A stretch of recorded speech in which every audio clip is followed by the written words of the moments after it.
Essa história parece uma lenda, até você descobrir que começou com objetos que existem. Objetos com um histórico sombrio, capazes de moldar destinos e levar à ruína. Onde estão eles agora? Ao longo da história, a humanidade sempre foi fascinada pela ideia de que certos objetos podem carregar energias além de nossa compreensão. Itens comuns que, por alguma razão inexplicável, parecem emanar uma influência perturbadora sobre aqueles que os possuem. Talvez você pense que isso são apenas superstições antigas, folclore passado de geração em geração. Mas os casos que você está prestes a conhecer foram documentados, investigados e relatados por pessoas comuns que tiveram suas vidas transformadas de forma irreversível. Não falamos de lendas distantes ou histórias inventadas. Falamos de objetos reais, com proprietários reais e consequências que desafiam qualquer explicação lógica. Hoje, vamos mergulhar nos relatos de 4 desses objetos amaldiçoados, e a pergunta que paira no ar é inquietante. Se eles realmente possuem essa influência sinistra, onde estão agora? Quem os possui? E o que está acontecendo com essas pessoas? O primeiro objeto nos leva ao norte da Itália, em uma pequena vila próxima a Veneza, no século XV. Era uma época em que a região fervilhava com artesãos talentosos, capazes de criar peças de beleza incomparável. Foi nesse período que surgiu o vaso de Bassano, uma relíquia de prata com gravuras intrincadas e um brilho que parecia capturar a luz de forma quase hipnótica. A história oficial conta que o vaso foi criado como presente de casamento para uma jovem da alta sociedade veneziana. Era uma peça única, com detalhes que demonstravam o trabalho de um mestre artesão. A jovem noiva recebeu o presente na véspera de seu casamento, em outubro de 1487. Era para ser o início de uma nova vida. Na manhã seguinte, ela foi encontrada morta em seu quarto, sem sinais de violência, sem indícios de doença. Apenas seu corpo inerte, com o vaso intocado ao lado de sua cama, como se fosse a última coisa que ela havia contemplado antes de morrer. Naquele momento, ainda parecia coincidência. O vaso foi herdado por um primo da jovem. 3 semanas depois, ele caiu de uma janela do 2º andar de sua casa. Testemunhas disseram que ele estava admirando o vaso quando perdeu o equilíbrio, mas outros membros da família começaram a suspeitar que havia algo mais. O objeto passou de mão em mão dentro da mesma família por décadas, e um padrão macabro começou a se formar. Todo novo proprietário do vaso de Bassano morria em circunstâncias estranhas dentro de 1 mês após assumir sua posse. Acidentes bizarros, doenças fulminantes que os médicos não conseguiam explicar e até casos de suicídio aparentemente inexplicáveis. Os registros históricos apontam para 17 mortes ligadas diretamente ao vaso ao longo de 2 séculos. Uma das vítimas mais documentadas foi um padre católico que, em 1652, foi chamado pela família para exorcizar o objeto. Ele passou uma noite inteira em oração, sozinho com o vaso. Na manhã seguinte, foi encontrado sem vida, ajoelhado, com as mãos ainda em posição de prece e o vaso ao seu lado. Mas isso foi só o começo. No século XVIII, a família, aterrorizada com a série de tragédias, tomou uma decisão drástica. Eles enterraram o vaso em um local secreto, jurando nunca mais desenterrá-lo. Uma cerimônia foi realizada, com a esperança de que sua influência maligna fosse finalmente contida sob a terra. Por mais de 200 anos, o vaso de Bassano permaneceu enterrado. A família guardou o segredo de sua localização como se fosse uma questão de vida ou morte. E talvez fosse exatamente isso. Então, em setembro de 1988, trabalhadores de uma empresa de construção, escavando para um novo empreendimento nas proximidades de Veneza, desenterraram algo inesperado. Era um baú antigo, e dentro dele, embrulhado em tecidos que se desfizeram ao toque, estava o vaso de Bassano. Junto com o vaso, os trabalhadores encontraram uma nota manuscrita em latim. Quando traduzida, a mensagem era clara e aterrorizante. Cuidado com o vaso, ele traz a morte a quem o possui. Esta maldição é real. O que veio depois foi ainda mais perturbador. O vaso foi levado para um leilão de antiguidades em Nova York. O comprador foi um colecionador experiente, especializado em peças europeias raras. Seu nome era David Chen, um homem de negócios bem-sucedido que havia construído uma coleção impressionante ao longo de décadas. Chen adquiriu o vaso por uma quantia considerável e o levou para sua mansão em Long Island. Nas primeiras semanas, ele exibia a peça com orgulho para visitantes, contando a história macabra como se fosse apenas uma curiosidade histórica. 3 semanas depois da compra, David Chen simplesmente desapareceu. Sua casa foi encontrada intacta, sem sinais de arrombamento ou luta. Seus pertences estavam no lugar, seu carro na garagem, mas dele não havia rastro. A única coisa que chamou a atenção dos investigadores foi que o vaso de Bassano também havia desaparecido. O caso permanece em aberto. David Chen nunca foi encontrado, vivo ou morto, e o vaso nunca mais foi visto publicamente. Mas nossa segunda história nos leva para um cenário completamente diferente. Oregon, Estados Unidos, 2003. Kevin Menes, um negociante de antiguidades, estava participando de um leilão de bens de uma sobrevivente do Holocausto que havia falecido recentemente. Entre os itens estava uma caixa de vinho antiga, simples e de madeira.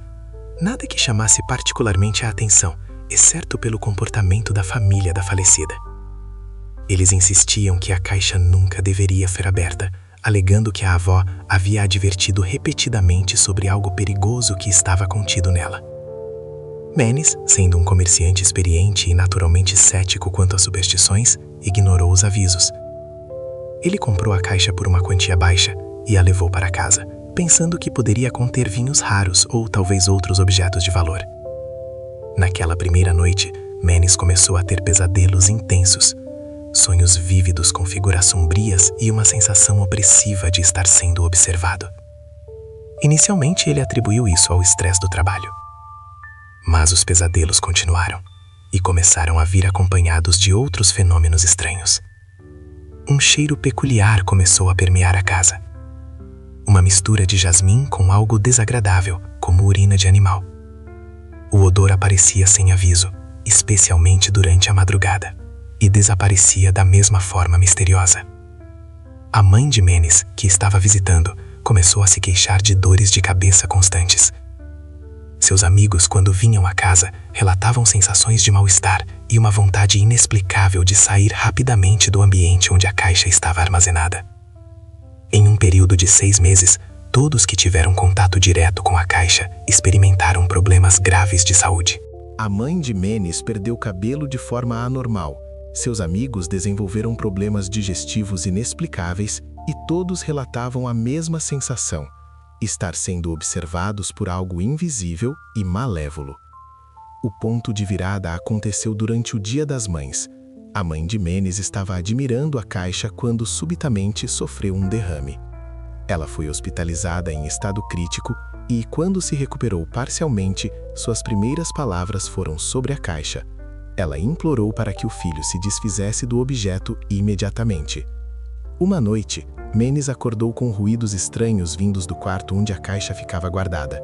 Ele encontrou sua irmã, que estava hospedada na casa, sufocando em seu próprio quarto.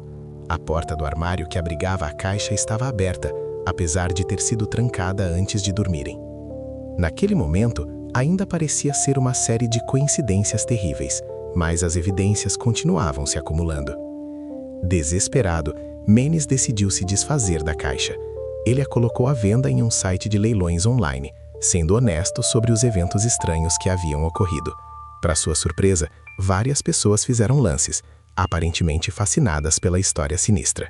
O primeiro comprador foi um estudante universitário que queria usar a caixa para um projeto de pesquisa sobre folclore judaico. Em 2 semanas, o jovem desenvolveu uma doença misteriosa que os médicos não conseguiam diagnosticar. Ele perdeu peso rapidamente, sofria de insônia severa e relatava visões perturbadoras. Apavorado, ele revendeu a caixa imediatamente. O segundo comprador era um colecionador de objetos com histórias sobrenaturais. Ele manteve a caixa por apenas 5 dias antes de colocá-la novamente à venda. Durante esse período, sua casa foi infestada por insetos, seus negócios começaram a fracassar misteriosamente e ele alegou ver vultos sombrios circulando pela sua propriedade, especialmente entre 2 e 3 horas da madrugada. A caixa Dybbuk, como ficou conhecida, passou por vários proprietários ao longo dos anos seguintes.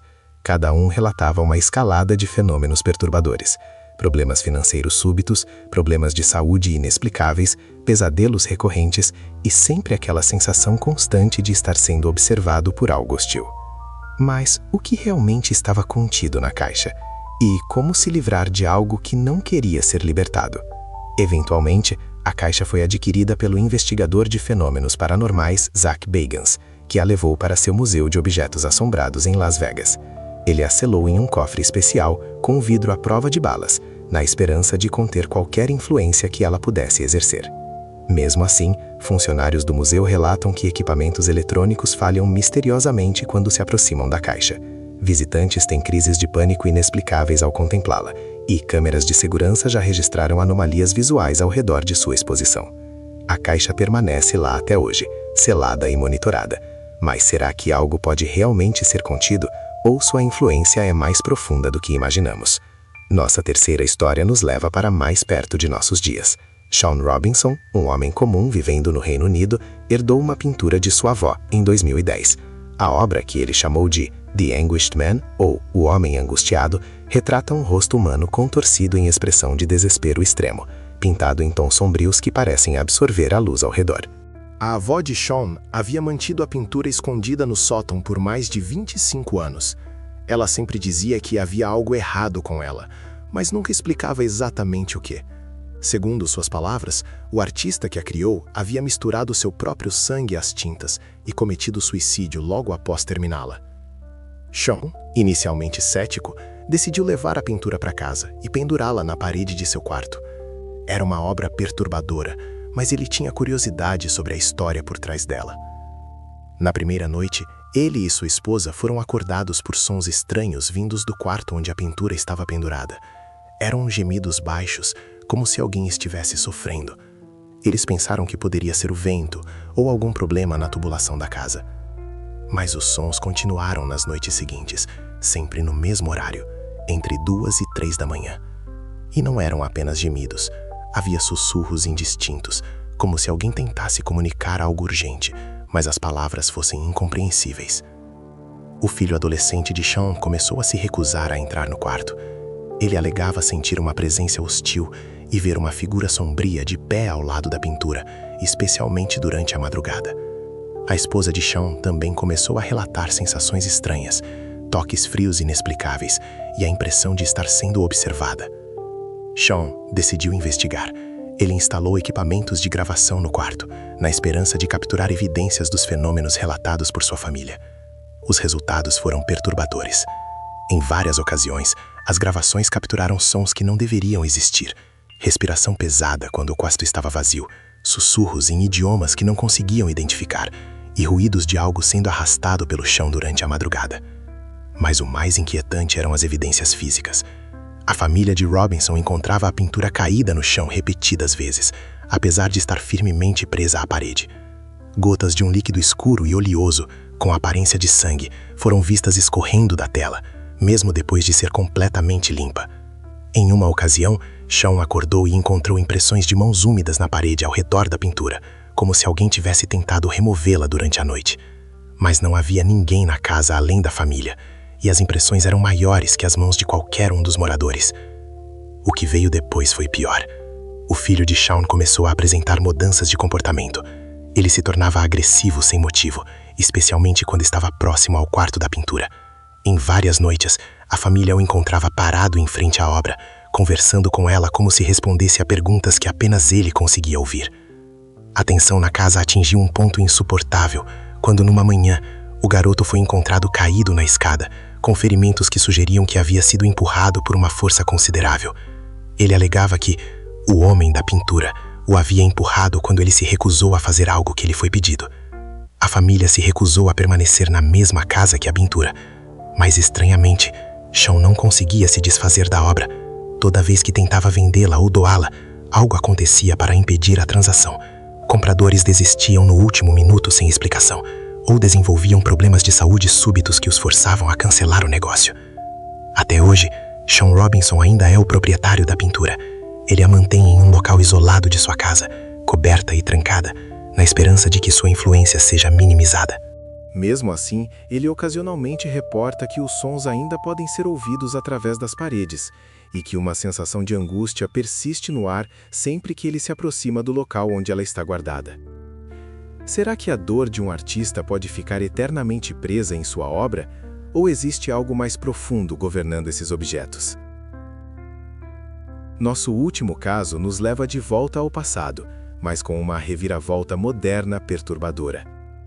O espelho de Myrtles Plantation, localizado na Louisiana, Estados Unidos, é considerado um dos objetos mais assombrados da América do Norte. A plantação de Myrtles foi construída em 1796 e tem um histórico sombrio de mortes violentas e tragédias familiares. Durante a era da escravidão, pelo menos 10 pessoas morreram na propriedade em circunstâncias violentas ou misteriosas. Mas é um espelho específico, localizado no hall principal da casa, que concentra a maior parte dos relatos sobrenaturais. O espelho francês com moldura ornamentada foi instalado na casa em 1800. Desde então, visitantes e moradores relatam ver reflexos que não deveriam existir. Figuras humanas que aparecem apenas no espelho, sem correspondente no ambiente real. Durante décadas, proprietários da casa documentaram fenômenos estranhos relacionados ao espelho. Impressões de mãos apareciam regularmente na superfície, mesmo após limpeza completa. Visitantes fotografavam o espelho e descobriam posteriormente que suas imagens continham rostos extras que não estavam presentes durante a fotografia. Em 1980, um casal comprou a propriedade com a intenção de transformá-la em uma pousada histórica. Eles relataram que durante os primeiros meses acordavam frequentemente com o som de alguém limpando o espelho durante a madrugada. Quando investigavam, encontravam a superfície coberta por uma substância oleosa que precisava ser removida diariamente. Mas o caso mais documentado aconteceu em 1992. Uma família estava visitando a plantação quando sua filha de 7 anos começou a conversar com o espelho. Quando questionada, ela disse que estava falando com as crianças que moram dentro do vidro. Fotografias tiradas durante a visita mostraram reflexos de várias crianças ao redor da menina, apesar de ela estar sozinha no hall. O espelho permanece na plantação até hoje, atraindo milhares de visitantes anualmente. Muitos vêm especificamente para fotografá-lo, na esperança de capturar evidências dos fenômenos relatados. E uma porcentagem significativa dessas fotografias realmente apresenta anomalias inexplicáveis. Funcionários da plantação são treinados para lidar com visitantes que têm reações extremas ao espelho. Crises de pânico, desmaios e episódios de comportamento anômalo são ocorrências regulares. Algumas pessoas relatam ouvir vozes chamando seus nomes quando se aproximam do espelho, enquanto outras alegam ver seus próprios reflexos envelhecerem rapidamente diante de seus olhos. O mais perturbador é que, em várias ocasiões, visitantes tiraram fotografias em que seus reflexos não aparecem no espelho, apesar de estarem claramente posicionados em frente a ele.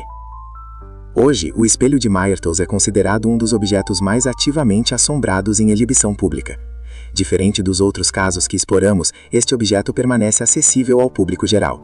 Qualquer pessoa pode visitá-lo, tocá-lo e potencialmente experimentar os fenômenos que têm sido relatados por mais de 2 séculos. E isso nos leva à pergunta mais inquietante de todas. Se esses objetos realmente possuem a capacidade de influenciar as vidas das pessoas ao seu redor, por que alguns permanecem escondidos enquanto outros estão em exibição pública? O vaso de Bazzano desapareceu junto com seu último proprietário conhecido, e seu paradeiro atual é um mistério completo. A caixa Dybbuk está selada em um museu, mas sua influência parece transcender barreiras físicas. A pintura O Homem Angustiado permanece trancada na casa de seu proprietário, que teme se desfazer dela. E o espelho de Myrtles continua refletindo mais do que deveria para milhares de visitantes todos os anos. Cada um desses objetos representa um enigma diferente sobre a natureza da realidade e os limites de nossa compreensão. Eles foram criados por mãos humanas, mas parecem ter adquirido uma existência própria, uma capacidade de afetar o mundo ao redor de formas que desafiam explicações científicas. O caso foi arquivado em alguns, investigado em outros, mas nunca verdadeiramente resolvido em nenhum deles. Até hoje, ninguém conseguiu explicar completamente o que torna esses objetos diferentes. Se é a história por trás de sua criação, a energia de seus proprietários anteriores, ou algo ainda mais fundamental que não compreendemos sobre a natureza dos objetos e sua capacidade de reter e transmitir experiências humanas. Algumas histórias não deveriam ser esquecidas. E talvez para nossa própria segurança.